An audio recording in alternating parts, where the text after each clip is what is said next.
Hello, everyone, and welcome to this panel discussion. We are so happy to moderate this discussion today, this very rainy Tuesday afternoon, where we will discuss COVID-19 challenges, but most importantly, enthuse the vital work of women's rights defenders across the world. We will be two people moderating this event today, myself, Olga Fare. And me, Hedde Fredmark. And we both represent the volunteer group of Kvinna to Kvinna in Stockholm. Without further ado, we will kickstart this panel discussion by letting all of the panelists introduce themselves to all of our lovely viewers watching today.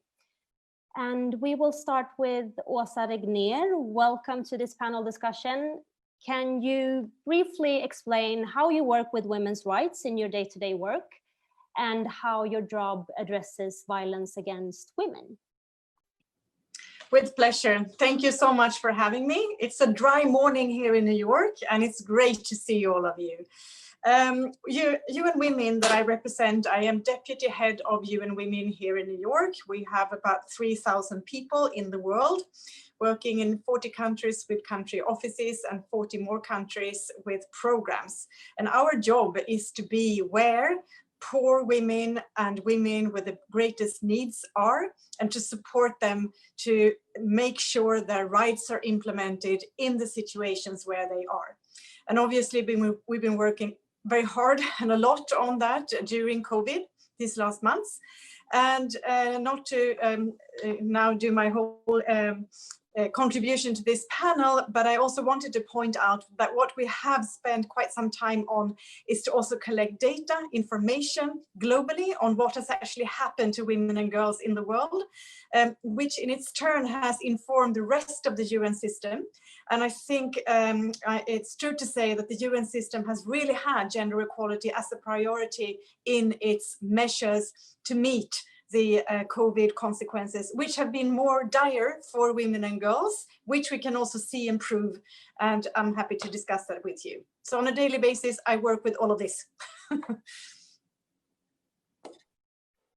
Thank you so much, Åsa, and thank you again for being here. I will pass on the same question to Alice Kuhnke. Thank you, and I'm so happy to be part of this panel, and so nice to see you, Åsa, again.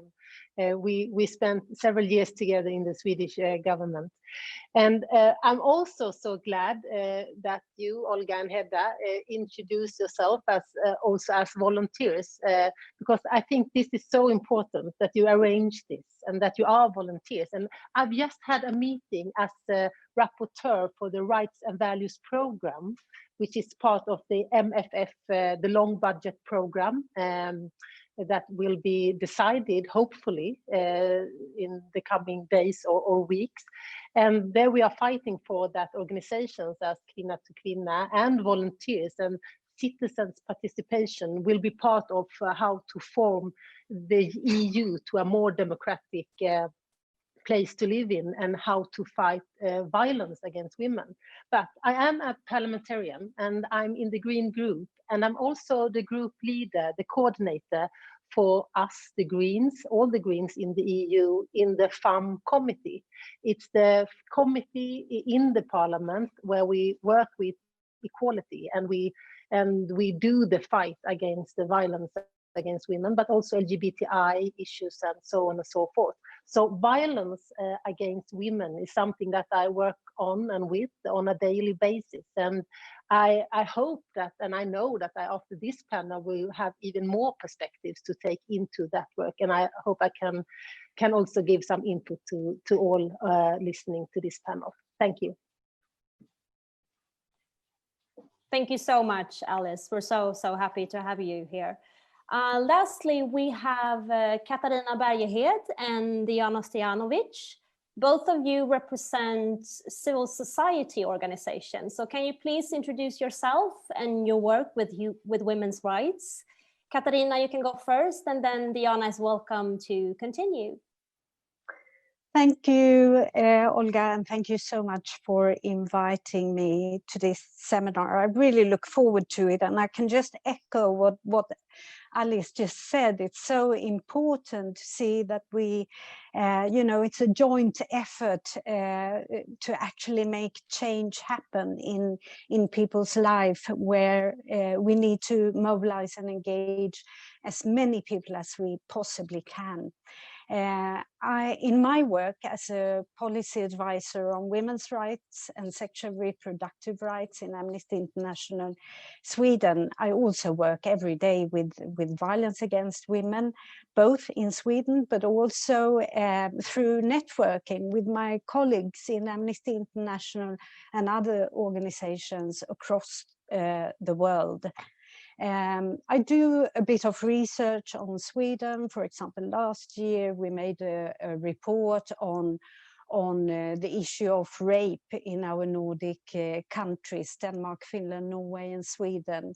I do monitoring work. I sometimes do the submissions to the United Nations bodies when Sweden is up for review. But I also link very closely to my colleagues around the world, because at times we also need to put pressure and international solidarity when the situation is really hard on women and girls in other countries. I think Poland, what is happening there at the moment, is an excellent example where we in Sweden try to mobilize and engage people here to actually act in solidarity for women and girls somewhere else.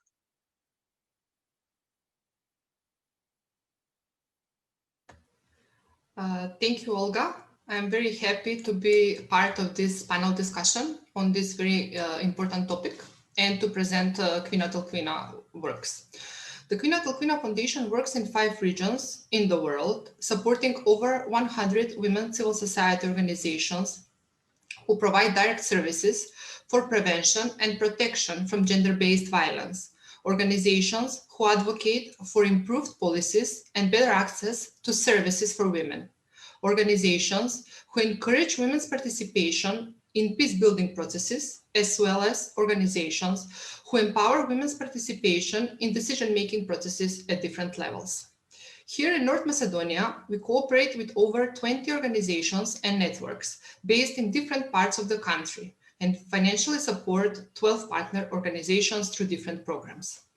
As a program officer in my daily work, I'm in direct contact with our partner organizations, constantly supporting them to develop their capacities, encouraging them to persist in their everyday battles with patriarchal, misogynist, and sexist system, while promoting solidarity, empathy, and understanding as the most needed values in this time of crisis.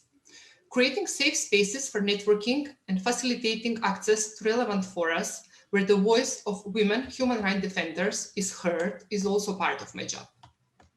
Our partners share how important these spaces are for strengthening their cooperation and initiating joint advocacy actions towards gender mainstreaming in the society.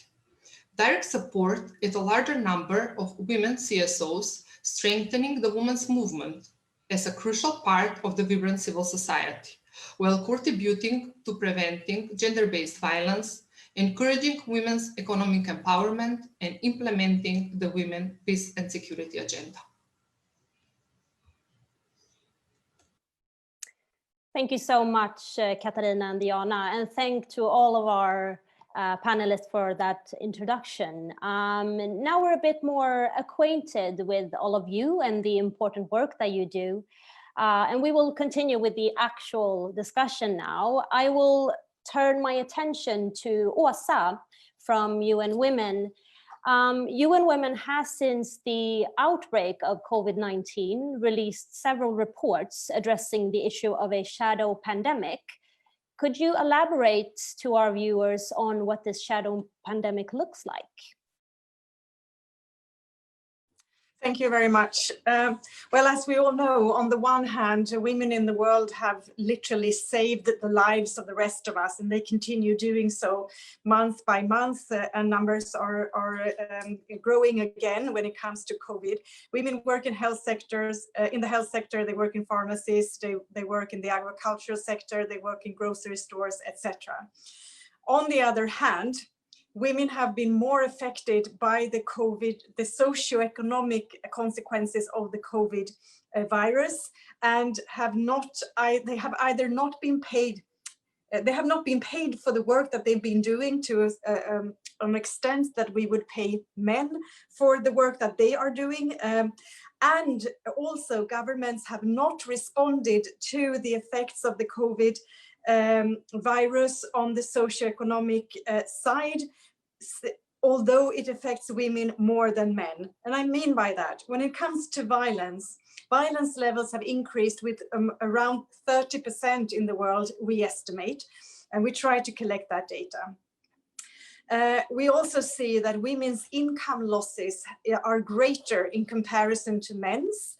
And it's not only that, but it's also that women much more often than men work in the informal sector and are not covered by social security, by health insurance, and they don't receive unemployment benefits. And also these effects, of course, are all over the place, but they are exacerbated in conflict zones, and both the violence from men towards women at home, so to speak, increases also in conflict countries, but also the violence outside of the door, if you see what I mean. And when we say violence, we also mean female genital mutilation, as well as child marriages, forced marriages, etc. We also see that when women's, also these really small incomes disappear, that affects children, obviously, and famine and hunger can kind of really spread around communities. And in many areas in the world, when that happens, those communities actually fall apart. And it is much easier for terrorist groups to kind of go into these villages and communities and do what they like with the populations. And a lot of this is going on as we speak. And I have prioritized talking to my staff and to civil society, which we work very closely with in conflict countries during COVID, because the situations are so dire there. So this is just a snapshot, but it's been much worse for women than for men in terms of consequences, and governments have not been stepping up to that same proportion, so to speak, of women's needs in relation to their responses. They've done more than during other crises to meet the violence, for example, but not enough. And they have done more on paper and on rhetorics than they have funded and actually implemented in their countries. Thank you. Thank you so much for clarifying this very complex issue that we're discussing here today. I will further invite Katarina to the discussion. Katarina, at a more structural level, to what extent has women's choices and rights to sexual and reproductive health care been impacted by this pandemic? I would, the very short answer is it has had a fundamental impact, both now, directly as we speak, but also long term. And I think the area of sexual and reproductive right, one must remember that even before the pandemic and so on, these rights are not recognized as human rights in many parts of the world. So what we see now during the pandemic is, how should I put it? It's the exposure of the inequalities and the gender discrimination that was already existing before the pandemic. And it has been particularly obvious on this area when we talk about sexual and reproductive rights. Whether we talk about evidence-based comprehensive sexuality education, or the rights of LGBTI people, or whether we talk about the right to safe and legal abortion. These rights have been contested even before the pandemic, but the pandemic has really worsened the situation in many ways. So if people, women and girls, already were struggling before the pandemic to get access to information, sexuality education, contraceptives, abortion services, post-abortion care, the pandemic and the way the states respond to it has really impacted these rights. We know that even before the pandemic, around 220 million women in reproductive ages did not have access to modern contraceptives.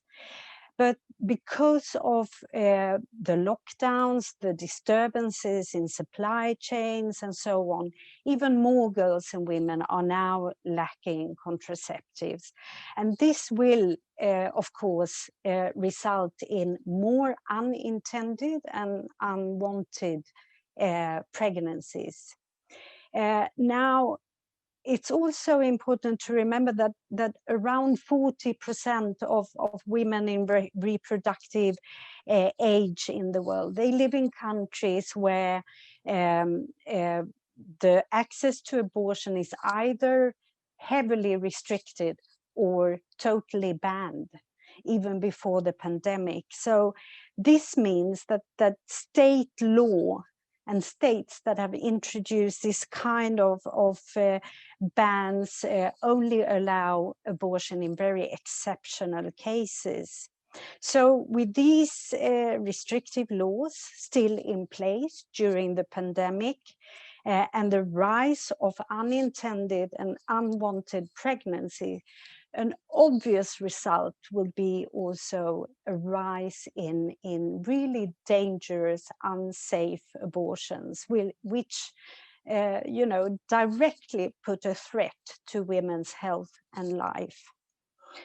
So we will see more unsafe abortions, more maternal deaths and morbidity as a result of the pandemic.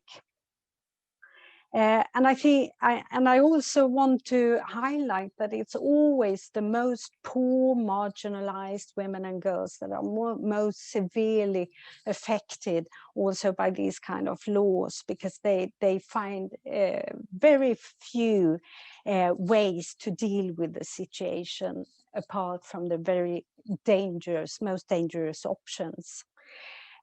We also know that there is a lot of completely unnecessary, from a medical point of view, regulations such as mandatory waiting times or examination by 2 independent doctors and so on, which is also a barrier to when it comes to access abortion.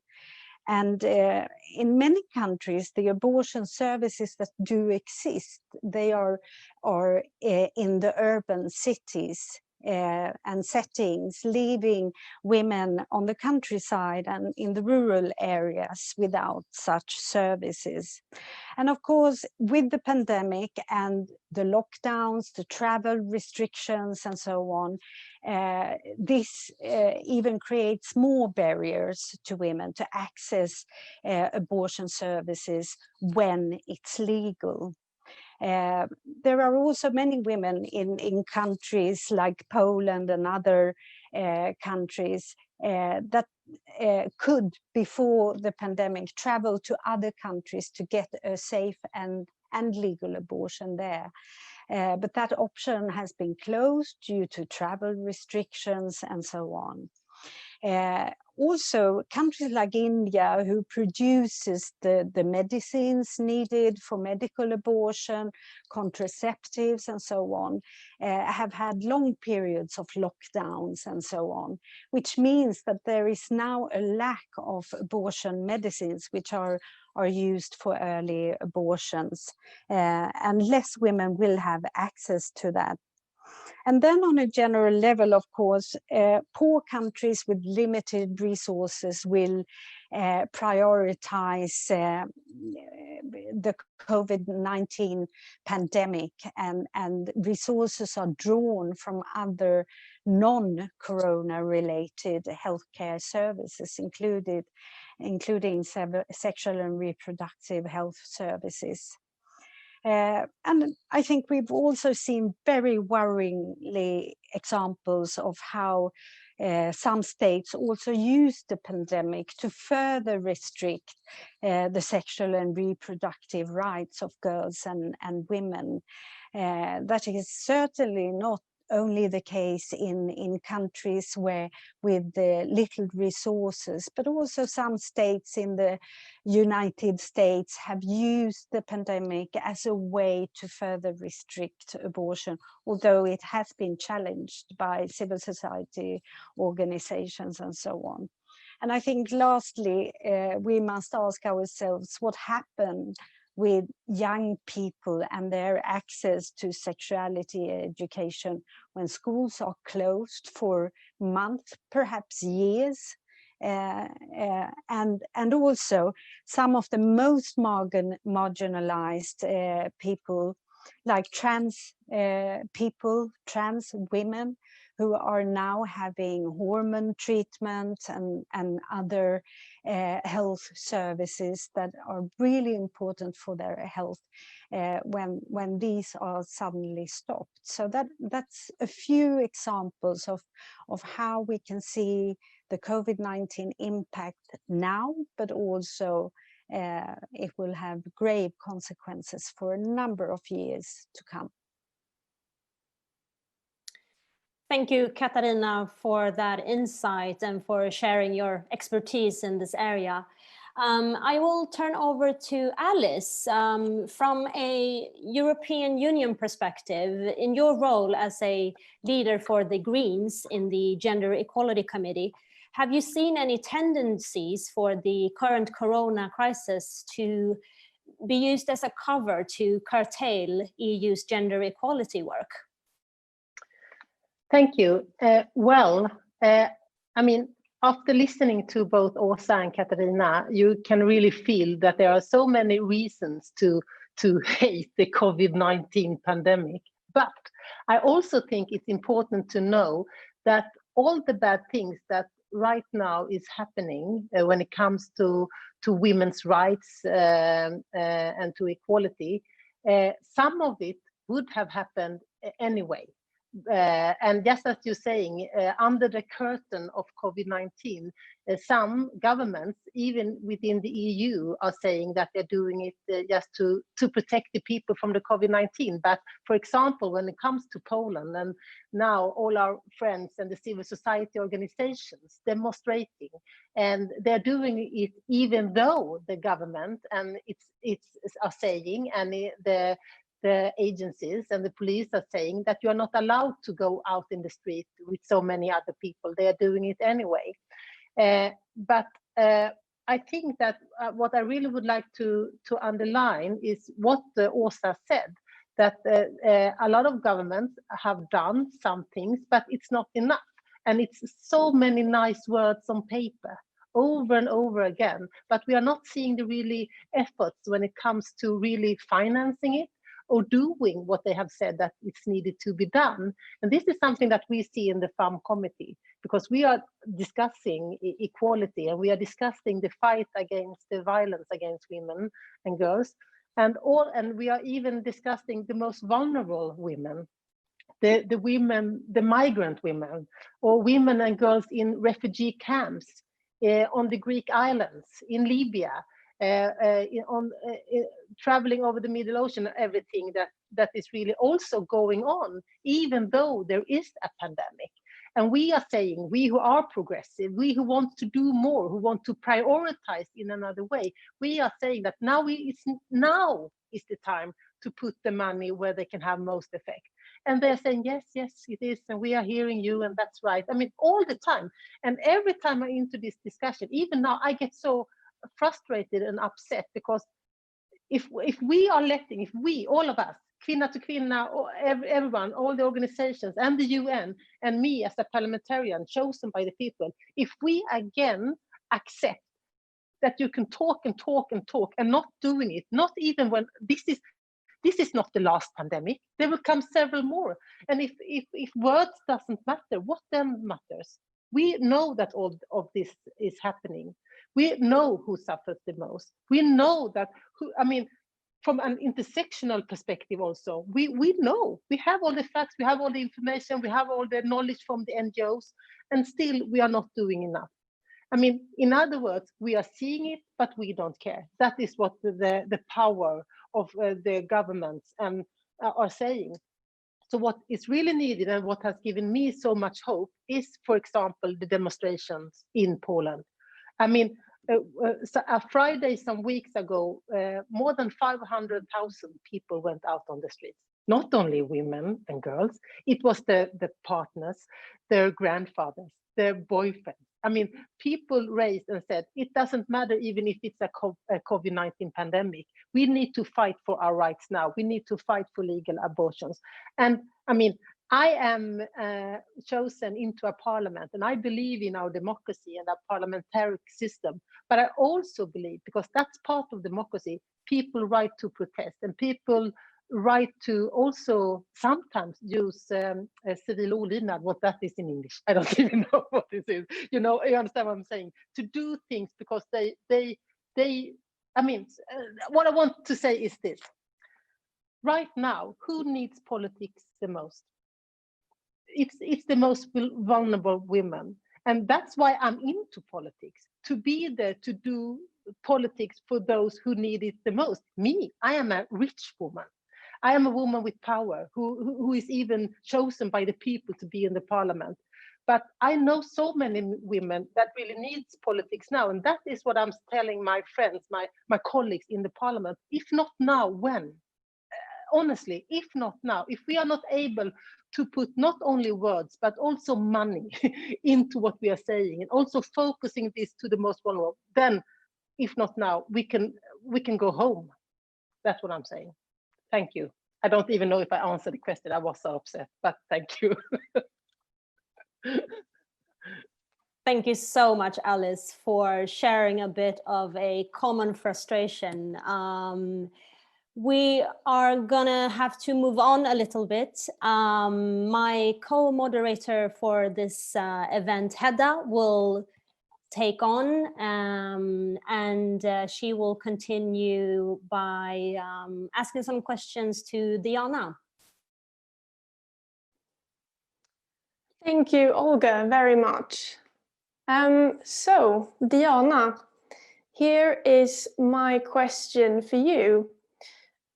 What actions have Kvinna till Kvinna been taking in the North Macedonia region in order to combat violence against women? Thank you, Hedda. Since the beginning of the crisis, we have been in close dialogue with our partner organizations to closely monitor the situation on the ground. We learn a lot about what it means for them as femme defenders to work in this crisis situation under severe restrictions due to the measure imposed, like curfews and lockdowns, limited mobility, closed kindergartens and schools, etc. Living in traditional society, where education of children, homework, and care for other members of the family is mainly responsibility of women, the restrictive measures put additional pressure to all women, including our partner organizations, and overburden them with the necessity for juggling between roles of a mother, teacher, worker, wife, daughter, all the time.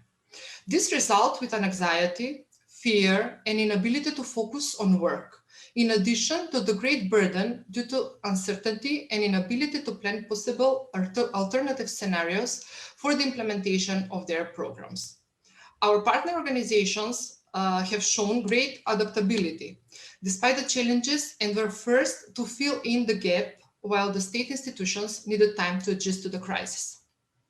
They switched to online activities and communication between the teams or with the right holders. But we need to keep in mind that the online communication or work is not always feasible, especially for women and girls in rural areas who have limited access to equipment or internet.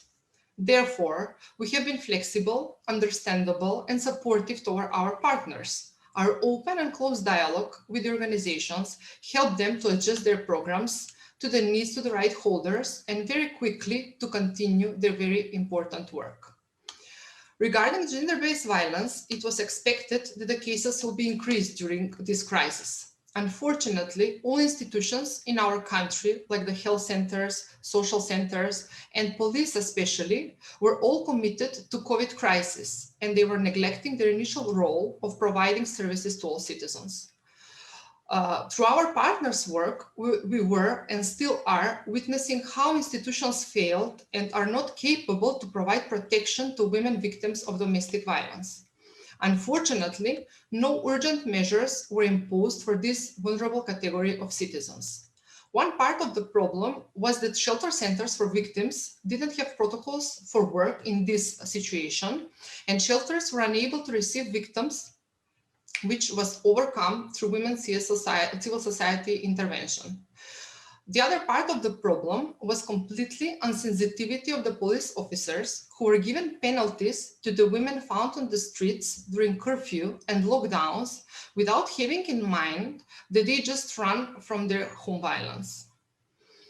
In order to overcome this problem, again, women civil society organizations started an awareness raising campaign that says staying at home is not safe for everyone. Or I could share the latest case from the last week where police officers testified an act of a physical violence against women, but didn't take any action to stop it because the perpetrator was positive on COVID-19 and the police officers didn't have adequate protection to enter the home and to react. Thank you. Thank you, Dijana, for enlightening us. Now I have a question for Åsa. We've been talking a bit about all the issues we've been faced with during the coronavirus pandemic, and the UN demands a global collective effort to end violence against women. What could a plan to target this issue look like? And from your perspective, what kind of efforts are the most important ones? Thank you so much. That's a good and concrete question. And as you pointed out, UN Women has collected this data. And as I said, we estimate an escalation of about 30% in the world. The Secretary General came out pretty early in the pandemic with an appeal to member states, UN member states, and urging them to take measures, just as we heard from Macedonia, to take measures to encounter and prevent the violence. We have gone through countries' response to this and to see what they actually did. And to this appeal that the Secretary General came out with, as much as 126 countries actually concretely responded, so to speak. And when we went through what countries did, we could see that they did put in place helplines, shelters, emergency laws, sometimes support to civil society. But as I said before, they did so without putting extra money behind it often. And there were few measures to prevent violence, to, for example, address the men who commit the violence before or even after the violence happens. Also, there are examples of support to civil society, but on the whole, we see that many countries have used the COVID situation to limit civil society space even more than before, which is a very troubling trend in general.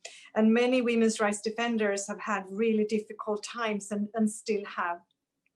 What we have also done, as a follow-up to this Secretary General's appeal, luckily countries at least did respond. We have also gone, as I said, gone through country to country what they have done and what they have not done, and are currently in dialogue with all of them to say that country X could do more of this and this and this and that, And we actually expect that from you because you signed these international agreements. Country Y was good at doing this and that, but not whatever it was. And they have in common, almost all of them, that they didn't put extra money behind these efforts.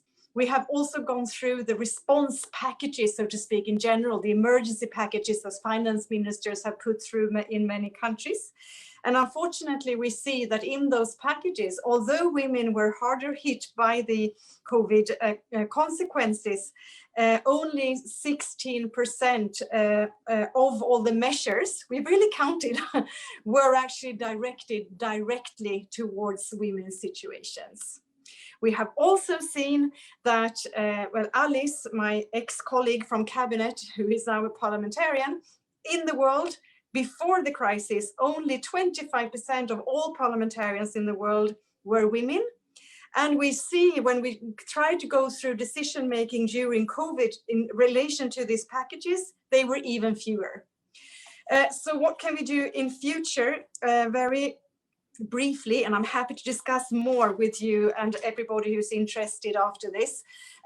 We are taking an initiative that Sweden very generously has also supported us with, together with other countries, which is called Generation Equality. And we do, with that initiative, we want to put pressure on implementation. We want to go from words, although words are important, but from words to action and to funding. And we do that with countries, private sector, and most importantly, civil society and young people's organizations. And one of the areas we want to put extra pressure on is violence against women. There we already have the EU as one of the leaders, for example, and the EU is working together with the UN through something called Spotlight, which is about fighting violence against women. And we have been able to reprogram that money, for example, to address these specific situations. There's much, much more to say, but these are some examples. And we really do want for 2021 to put pressure, have the light on these issues, the lack of implementation and the lack of funding, and the fact that we will never change the world unless we actually do more now. Thanks. Thank you, Åsa. I will now turn back to Dijana. Just as Åsa just said, we have seen a general trend of shrinking space for civil society during the pandemic. So I wanted to ask you, how has this phenomenon affected the partner organizations that you work with during the pandemic? Thank you, Hedda. Macedonia was one of the countries where shrinking space for the civil society was also reported during the past. With the changes of the government in 2016, the general environment for civil society organization has improved. But yet, with the outbreak of COVID-19, the government imposed restrictions aimed to control the pandemic. The measures, as I mentioned before, included state of emergency, curfew and lockdown, prohibition of private and public gatherings, with which freedom of movement and assembly were limited. Although restrictions didn't target the civil society organizations and the activists directly, the organizations alert that may be a risk that the state of emergency and the crisis could be used as a cover to further shrink the space for civil society. Even though shrinking space was not reported as such, we could say that this surely had some implication over the civil society organizations, including our partner organizations. In general, I could share that all discussions in the media are only focused on COVID-19 crisis in the country, leaving little or no space for women issues to be raised and discussed. The regular work of the institutions has also been in question because at the beginning of the crisis, administrations started working from home, but also most of them were taking care of their children, since from 11th of March, schools and kindergartens were closed in our country. This really limited the possibility of our partner organizations to be in contact or to work with institutions, and their space for acting was additionally shrunk. Also, in this situation, women civil society organizations had only the online space for reaction, and there was no opportunity to physically protest because of the restrictive measures. Those organizations working with providing of services over a specific group of women, as the organizations that are working with victims or survivors of violence, where direct contact with women is often required, were also unable to take actions on the field during the curfew and the lockdowns. Thank you. Thank you so much, Dijana. And speaking of civil society, I have a question for Katarina. Could you please, very quickly, because I'm afraid we're running out of time, elaborate on the important role of civil society for defending women's rights? Well, I think Dijana has showed very concretely that civil society actors and organizations, what they are really doing is filling the gap left by authorities. So they are often the place where you turn for protection, for support, for counseling, and so on.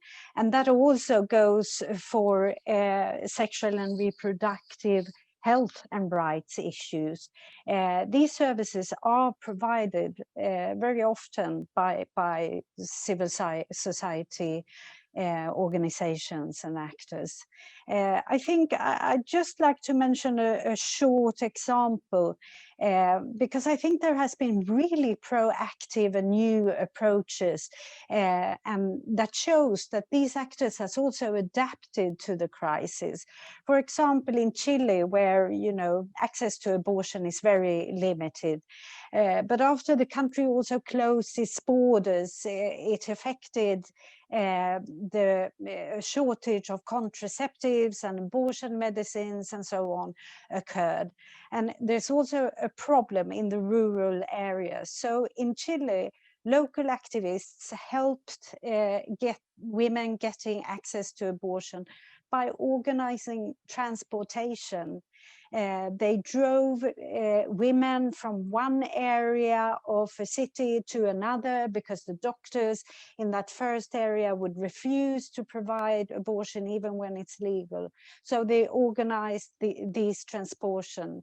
Now, these networks grew, so now it's provided all over the country, these kind of transportations. I think civil society has an enormous creativity to actually adopt to the circumstances, and that has also been proven during this COVID-19 pandemic. Again, I think the right to protest is at key, and the politicians need to do a lot more here, because countries like Poland that are now using excessive force by the police, they are attacking the protesters rather than protect their rights to peaceful protest, will also, that is a big challenge, together with the shrinking space. I don't know one single country on this earth where women human rights defenders do not exist. They exist, they try to organize everywhere, but they are facing a really hard reality in their work. So, that's just a few examples on the role that civil society actors and organizations are taking on, even in the most difficult circumstances. Thank you so much, Katarina. So I got one final question to Alice, and focusing on the future, you talked about all these nice words on paper.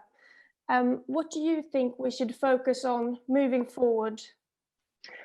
Thank you. Well, I would like to take one point from what Katarina said about that the politicians need to do more. Being the only politician on the panel, I really would like to encourage all the viewers, all the people looking at this seminar, that put pressure on the politicians, because I'm surrounded by politicians that talk a lot, that say the right words.